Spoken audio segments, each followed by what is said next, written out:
Happy Saturday, everybody. Sorry I'm a little delayed in getting this video out. I've been a little consumed with doing research, trying to figure things out, just familiarize myself with processes, committees, things like that. But this is an update from the school board meeting a couple of days ago. And during the meeting, the school board, one of the school board members, Ms. Heinz, made a motion that was not on the agenda, but it was of concern for a couple of members. To extend the start date to school till after Labor Day. So after a little discussion from, and among the board and some input from people, the public who were there, they put it up for a vote. The school board put it up for a vote. 4 members were not in favor of pushing the start date back, and those members were Green, Harold, Nation, and Broad. So if you're a parent and you're in that 75% survey that are in favor of going back to school in person and feel comfortable doing that, and you felt comfortable doing that when you completed the survey a couple of weeks ago, now is going to be a good time for you to reach out to the remaining members who voted to extend the date, push the date further back. Reach out to them and email them and let them know if you don't agree with it. If you think that, especially if you're in their district. So my representative voted to move the school board back. So it's important for me, if I don't agree with that, to go ahead and email her and let her know, hey, I already let her know at the meeting, but let her know again, listen, this is why I don't agree with it, and this is why.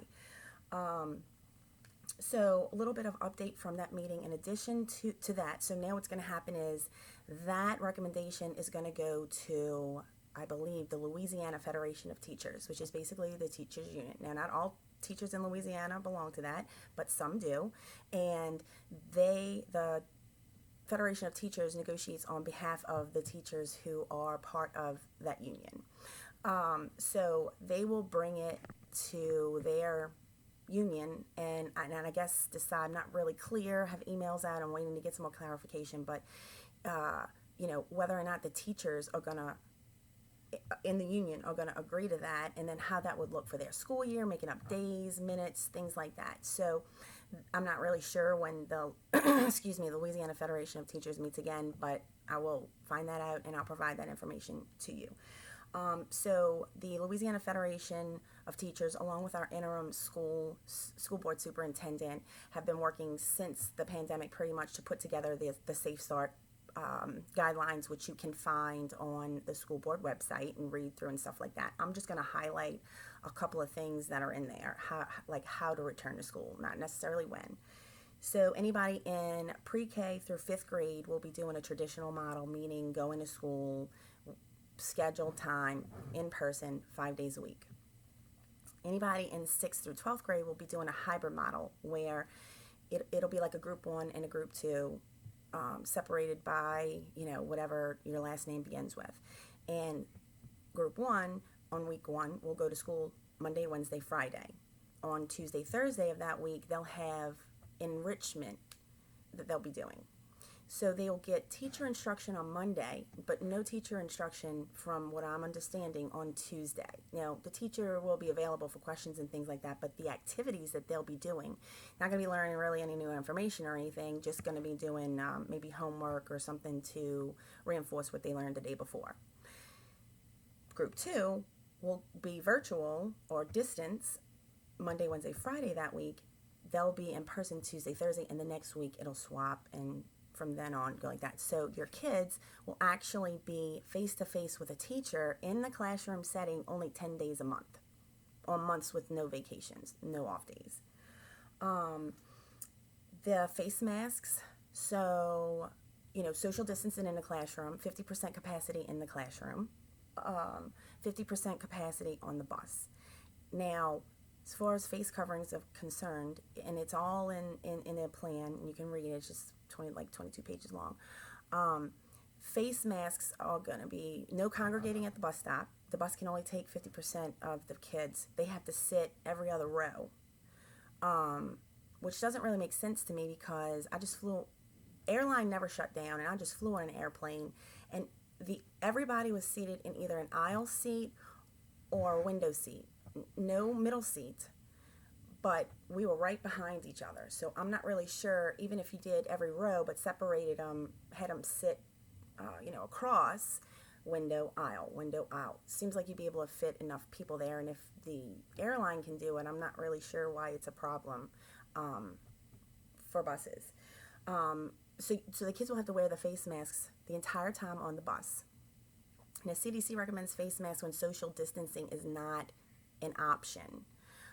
But if we're doing every other seat on a bus, I'm not really sure why they still have to wear the mask once they get in and sit down past everybody. They'll have to wear the face masks during school. And I did ask specifically, if my fourth grader can't wear a mask all day, is there going to be some kind of disciplinary action?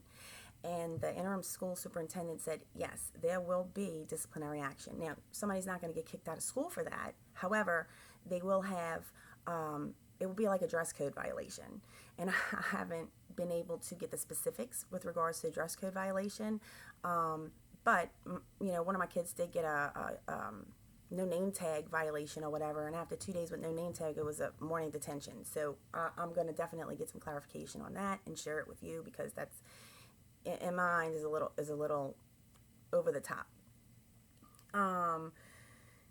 Now, virtual school. There's a virtual school option, and yes, it is technically provided by the St. Tammany Parish School Board, but if you choose to go virtual, if you're one of the 800 people out of 36,000 students that said, yes, you definitely want to choose the virtual option. Keep in mind, I believe that's like 4% of all the parents or all the students. You will unenroll in whatever school you're currently enrolled in, and then you'll basically be all virtual. So you'll be a St. Tammany Parish school, public school student, just not in the school. Now, once you choose that option, you can't go back to school until after January 1st. Now, I'm not sure if everybody knows that. If you don't feel comfortable sending your kid to school and you're choosing for your kid that this is what's best, I applaud you for that. Thank you for making that it's a good decision. For your family, it may be the best decision. But you need to make sure that you're aware that your kid will not be able to participate in any extracurricular activities, and they can't, if the governor tells us, hey, we're open 100% and it's September 15th and your child is enrolled in the virtual school, that child still has to wait until January, regardless of what state the state is in. That's one thing to keep in mind. Now, what I'm kind of trying to wrap my head around a little bit more is that, with the hybrid learning for the older kids, why is it not an option to use Google Classroom? Now, Google Classroom, for those, even if you had to do the hybrid with the people that can be the capacity in the rooms, right? So you could still do the 50-50 and continue the hybrid schedule the way it is at home versus at school. But instead of just getting teacher instruction 3 days a week, you could be getting you could get teacher instruction the whole entire time. Meaning, your kid wouldn't have to unenroll in their current school. They could still participate in extracurricular activities. They would get real-time lessons, so the teacher would continue to teach the curriculum the same way they did, and so new information would be taught every day. The distance learner, could still participate in class, still shows up at whenever class starts, can interact, can still be a part of that class that they've been a part of, for however many years. It would allow the student and teacher to engage, real-time learning. I'm still trying to figure out why that can't really be one of the options. So those are just some things to think about. Now, if you are part of that 75% who wants your child to go back to school in person at the right start date, then who you need to email is going to be the Bessie Board members and the Louisiana Teachers Federation. I'm going to make another video, trying to keep them kind of short. I'm going to make another video later with a little bit more information for y'all just to kind of take in and do whatever you want with.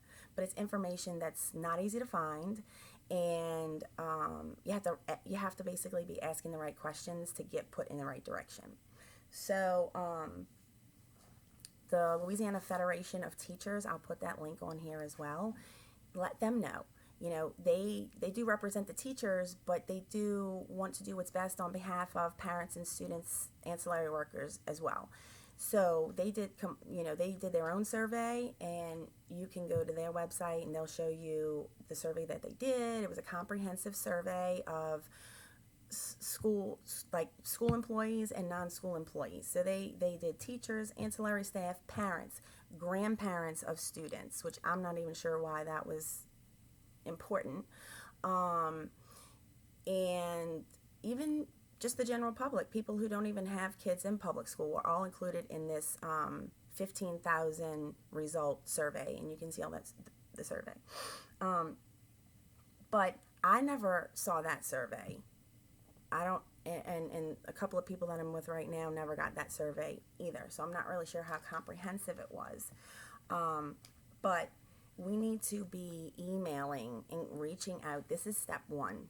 We need to be very vocal, and I know a lot of you want to be, don't know how to be, because you've reached out and you've told me. So what you can do is you can email the Bessie Board members. It's very easy to find. Google is our friend most of the time. Email your Bessie Board members and the Louisiana Federation of Teachers. There's also a St. Tammany Federation of Teachers too that you can email, but the ball is now in the court of Bessie and the teachers union.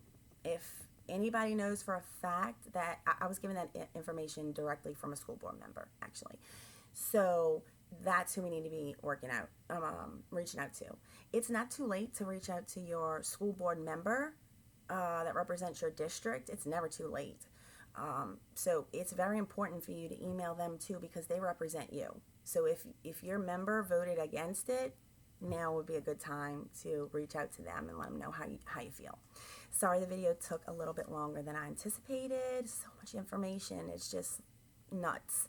And it can take you down a rabbit hole. And this links to this. And it's a big web of private sector